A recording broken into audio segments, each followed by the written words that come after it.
On faisait des as de bisounours, on se disait que ça allait continuer à marcher, qu'on mettrait juste plus de budget et puis ça allait exploser tout. Bon, bah, on s'est vite rendu compte que ça marche pas comme ça et que c'est un vrai métier.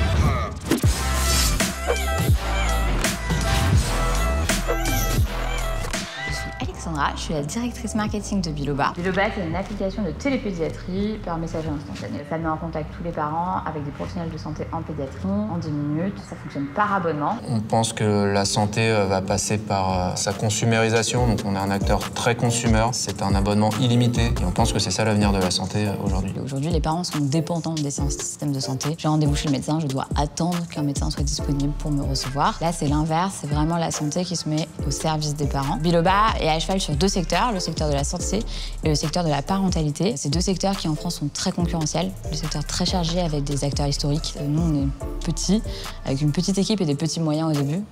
Donc beaucoup d'enjeux stratégiques, comment émerger au milieu de tout ça. On est nouveau, ce qu'on fait, il faut l'expliquer, il faut convaincre. L'important, c'était de comprendre tout le funnel sur la partie bassin d'audience, acquise, conversion et même après, chez nous, de notre côté, donc usage dans l'app, taux de conversion, le churn. Vraiment le mix entre le market et le pur produit. S'appuyer sur des personnes qui pouvaient nous aider à faire ça, c'était absolument primordial. Chercher des partenaires avec qui on allait pouvoir construire une relation. Il y avait 3 grands objectifs avec Grow Society au démarrage. Le premier, c'était évidemment l'acquisition. Le deuxième, c'était en parallèle baisser le CAC. Le troisième objectif, c'était aussi d'assurer la cohérence sur l'ensemble des supports de communication qu'on utilisait. Quatrième objectif un peu bonus que j'avais rajouté à l'équipe Grow Society, qui était assurer un bon CTR de nos campagnes, d'assurer qu'on ait des campagnes qui génèrent de l'intérêt auprès des audiences. Voilà. Le premier sujet, c'était les audiences. On n'en parle plus parce que c'est plus un sujet, parce que nos audiences tournent très très bien aujourd'hui. Premier super travail qu'on a fait ensemble. Le deuxième sujet, c'était les formats publicitaires qu'on utilisait. Donc historiquement, chez Biloba, il y avait principalement de l'app install qui ne performait pas de manière incroyable. L'idée n'a pas été de tuer du jour au lendemain ces campagnes, mais de comprendre pourquoi ça ne fonctionnait pas. Et ça a été un travail très bien fait. Et en fait, suite à ça, on a repensé le tunnel de conversion. Là où Grow Society a été hyper efficace, c'est qu'on a produit beaucoup de contenu très rapidement, ce qui nous a permis de tester rapidement ce qui fonctionnait pas, le mot qui marche pas, le visuel qui marche pas. Et ça nous a permis aussi d'enrichir le parcours utilisateur et de pas être dans un parcours direct à l'achat. Donc voilà, d'avoir des parcours intermédiaires avec des contenus éditoriaux qui permettent de segmenter certains bassins d'audience et de qualifier des bassins d'audience. Ça doit faire 18 mois qu'on bosse ensemble. Au début, on a travaillé ensemble avec moi. Et très rapidement, Alexandra, la directrice marketing, a pris le relais. C'est un super setup, c'est une super team. Je ne vais pas vous mentir, je ne comprends plus grand-chose de vos échanges. C'est devenu trop compliqué pour moi. Donc ça veut dire que ça va dans le bon sens. Objectifs et résultats, les objectifs ont été largement atteints. On a divisé par 5 ou 6 notre CAC, ce qui est un point très important. Le deuxième, c'est en termes de volume d'acquisition. On a fait plus 500% sur notre volume d'acquisition. Et le troisième point qui est très important, c'est la scalabilité. C'est qu'on a réussi au bout d'1 an à mettre en place un parcours d'acquisition scalable. Quand vous êtes arrivés, quand on a commencé à travailler ensemble, Biloba, c'était 2 personnes. Aujourd'hui, c'est 16 personnes dans l'équipe market, médical, tech et produits, 65 professionnels de santé. La grosse force de Grow Society, c'est qu'ils sont très à jour sur ce qui se fait. Ils suivent de manière très précise les tendances, les nouveaux formats qui sortent, et d'un point de vue technique et d'un point de vue créatif. Donc ça, c'est un énorme enrichissement pour nous parce qu'on n'a pas le temps, on est sous-staffé. Le deuxième point, c'est l'agilité. Grow Society est super réactif. Si demain j'ai un besoin de produire, ils sont réactifs et je sais qu'en 1 semaine, je vais avoir les assets nécessaires pour lancer mes campagnes. On se connaît, vous êtes réactifs. Je crois qu'avec Alexandra, vous vous parlez tous les jours et plusieurs fois par jour. Ça fait 1 an et demi, mais en même temps, si on devait calculer le temps passé ensemble à discuter, ça pourrait presque faire 10 ans, je crois. Voilà, ça fait partie des gens à qui je parle le plus dans mon quotidien professionnel. Rémi, c'est un peu le prolongement de mon bras.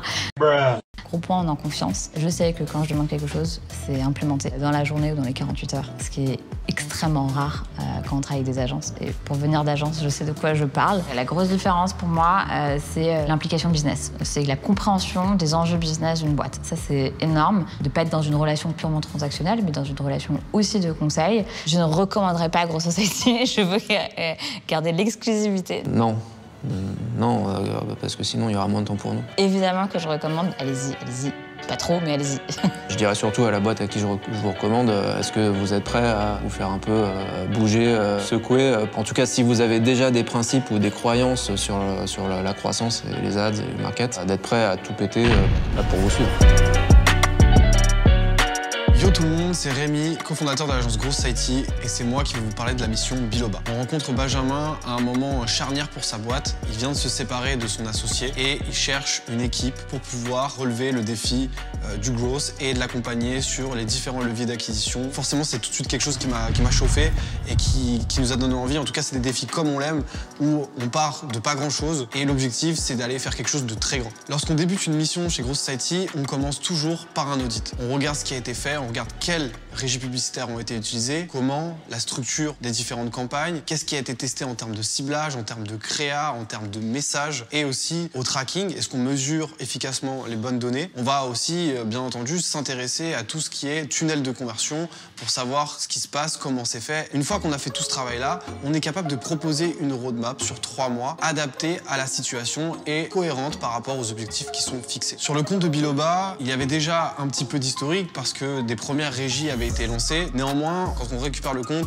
les régies ne sont pas du tout set-up de façon optimale. Globalement, tout reste à faire. Et en plus, on se rend compte de plusieurs difficultés, notamment liées à la transfo en abonnement dans le tunnel. À partir de ça, on décide d'une roadmap avec en priorité des actions sur la régie Facebook Ads et ensuite ouvrir d'autres leviers comme Google Ads. On s'attaque à un marché qui est celui de la santé, qui est un marché très particulier, très réglementé. Les gens en France ont l'habitude de se faire rembourser leurs soins de santé. Or, sur Biloba, ce n'est pas le cas. C'est déjà la première difficulté qu'on avait. La deuxième difficulté, c'était le trust dans la plateforme. C'est-à-dire que les gens, on les met en relation avec des médecins, avec des infirmières, avec des puéricultrices. On se pose la question, qui sont-ils? Dans quel pays sont-ils? On avait pas mal de défiance sur des gens qui pensaient potentiellement que les médecins étaient en Roumanie. Donc il y a un vrai sujet sur le trust. Et enfin, il y avait une vraie difficulté d'aller chercher la bonne cible au bon moment. C'est une app extrêmement simple qui permet directement d'échanger avec des pédiatres en ligne. Pour profiter pleinement de la valeur de l'application, il fallait avoir une question à poser sur la santé de son enfant. Or, si son enfant n'est pas malade, c'est assez rare qu'on ait envie d'échanger avec un pédiatre. Et donc, il y avait un vrai sujet sur le fait de targeter les parents au bon moment pour leur proposer Biloba. Toute la stratégie allait découler d'un côté d'aller chercher ces parents qui avaient un besoin à l'instant T, mais également évangéliser la solution auprès des parents qui, demain, auraient un potentiel besoin. Pour pouvoir attaquer la régie Facebook, on a dû s'attaquer à la créa. L'objectif, c'était de se faire un deck super solide qui nous permettent d'aller challenger la régie et de savoir concrètement ce qu'elle pouvait nous offrir. On a créé différents assets, vidéo, statique, carrousel, GIF. L'idée, c'était vraiment d'être le plus armé possible pour pouvoir tout casser sur la plateforme. Ça va péter! Une fois qu'on avait un draft publicitaire qui nous permettait de challenger comme il se doit la régie Facebook Ads, on s'est attaqué à la structure du compte. Tout de suite, on s'est posé pas mal de questions. Est-ce qu'il fallait faire des campagnes d'app install pour générer des app install et ensuite faire du retargeting? Est-ce qu'il fallait faire des campagnes qui renvoyaient vers un événement plus profond dans l'app, type l'abonnement? Est-ce qu'il fallait passer par un site, donc créer des landing pages pour apporter de la réassurance? Est-ce qu'il fallait renvoyer vers du contenu? Donc on s'est posé tout un tas de questions. Dans ces cas-là, on fait toujours la même chose, c'est-à-dire qu'on teste absolument tout pour apporter une réponse sur chacune des interrogations ou des hypothèses qu'on pourrait avoir. Et à force de tests, on a réussi à trouver des combinaisons gagnantes qui nous ont permis d'atteindre les premiers paliers et justement de remplir les objectifs fixés par la team. Ça nous a permis de comprendre que justement on avait différentes typologies de cibles et qu'il fallait aller les chercher à différents moments de leur vie avec des contenus très spécifiques. Puis à ce moment-là, on avait iOS 14 qui commençait à apparaître, tout le monde en parlait, c'était un petit peu la panique. Donc rapidement, on décide d'ouvrir Google Ads pour voir ce qui se passe de l'autre côté et on décide, pareil, même méthodologie, de tester tout un tas de campagnes différentes pour voir ce qui prend le mieux. Est-ce qu'on fait des campagnes de search qui renvoient vers une LP liée à une urgence pédiatrique? Est-ce qu'on renvoie vers du contenu lié à une maladie infantile? Est-ce qu'on fait des campagnes d'app install, plutôt sur de l'installation d'app ou plutôt un événement plus profond dans l'application? Est-ce qu'on fait du display, du YouTube? Bref, on a tout un tas de questions. L'objectif, c'est clairement de répondre à toutes ces questions pour qu'à la fin, on ait justement un équilibre dans les campagnes qui nous permettent d'aller atteindre les objectifs et surtout de scale le compte. On arrive à retrouver une recette gagnante qui justement combine à la fois du Facebook, du Google, de l'article, de la conversion directe, un bon dosage dans le mix média qu'on y met.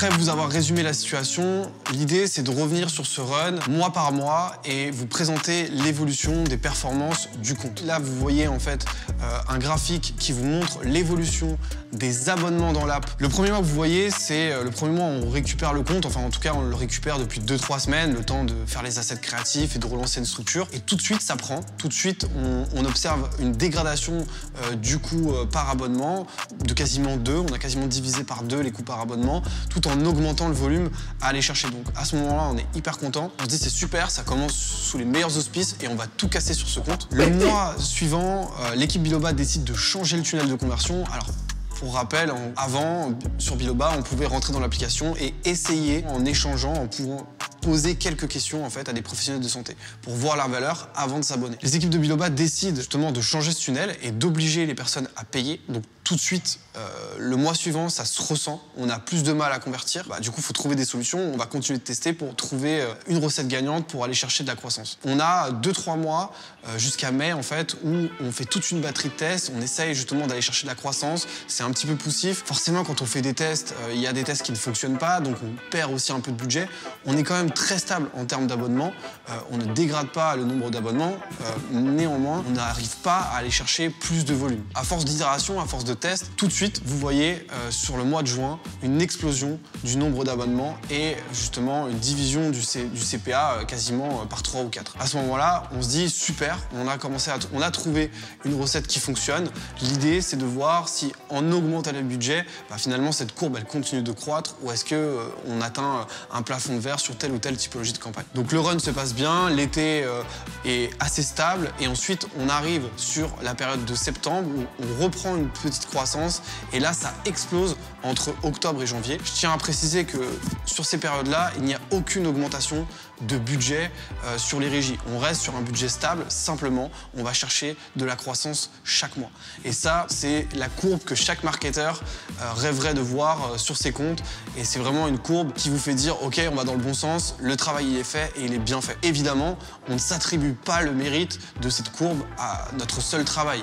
C'est au final un travail d'équipe avec la team Biloba qui a super bien travaillé ses tunnels, a su faire un rebranding de fou hyper quali, a travaillé ses offres, ses prix, toute cette synergie qu'on a réussi à mettre en place avec l'équipe qui nous a permis d'atteindre ces paliers de croissance. Clairement, ce qui fait le succès d'une mission, c'est vraiment l'alchimie et l'osmose et la compréhension entre les prestataires, que ce soit une agence ou un freelance, et le client. Si on se comprend pas, si on va pas dans la même direction, si on parle pas la même langue, c'est très compliqué d'obtenir des résultats qui sont intéressants. J'aimerais aussi revenir sur la façon de gérer le mix média. Ce qui a été, je pense, très important pour réussir cette mission, ça a été d'avoir une gestion du budget média en mode ce qu'on appelle opportuniste. On avait des KPI assez clairs sur chaque étape du tunnel, entre Facebook, entre Google, entre les différentes typologies de campagne. L'objectif, c'était d'allouer le budget au bon moment, au bon endroit. En effet, tous ceux qui font des Facebook Ads ou des Google Ads savent qu'il y a des semaines sur Facebook totalement pourries, sur lesquelles on a envie de s'arracher les cheveux, alors que la semaine précédente, on a eu des perfs incroyables.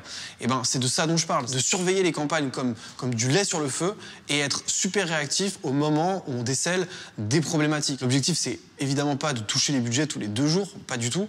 Néanmoins, à la semaine, voire tous les 15 jours, de réallouer le budget au bon endroit pour faire en sorte de maximiser tout simplement les performances. Au bout d'1 an et quelques, on obtient des résultats qui sont assez hallucinants puisque on fait plus 500% sur les abonnements, plus 700% sur les sign-up, tout en ayant une augmentation de budget seulement de 300%. Ce qui nous a permis d'atteindre ces résultats, c'est important de le rappeler, c'est également toute cette confiance parce qu'on se comprend, on s'entend, on se propose des choses et c'est justement ça qui est super important. Il faut vraiment que chacun puisse exprimer ses idées ouvertement. Il faut qu'il y ait cette liberté pour pouvoir justement sortir un petit peu des sentiers battus et proposer des approches un peu différentes. Aujourd'hui, on est dans un tel univers concurrentiel, tout le monde fait plus ou moins la même chose, personne ne se démarque réellement et il faut plus que jamais avoir des stratégies qui sortent des sentiers battus. Je peux pas non plus tout dire parce que évidemment il y a quand même un peu de secret de fabrication, mais c'est quelque chose en tout cas que je tenais à souligner et qui est super important et qui nous a permis d'atteindre ces résultats-là. On arrive à la fin de ce contenu, j'espère en tout cas vous avoir donné un maximum de valeur. Évidemment, on peut pas tout dire, mais l'idée c'est vraiment que vous compreniez notre méthodologie, notre approche, notre mindset. J'espère que ça vous a plu. En tout cas, n'hésitez pas à nous le dire dans les commentaires, à nous dire s'il y a des choses que vous voulez faire évoluer, des choses que vous voulez voir ou des choses que vous ne voulez justement plus voir. On se fera un plaisir de vous lire et de vous répondre.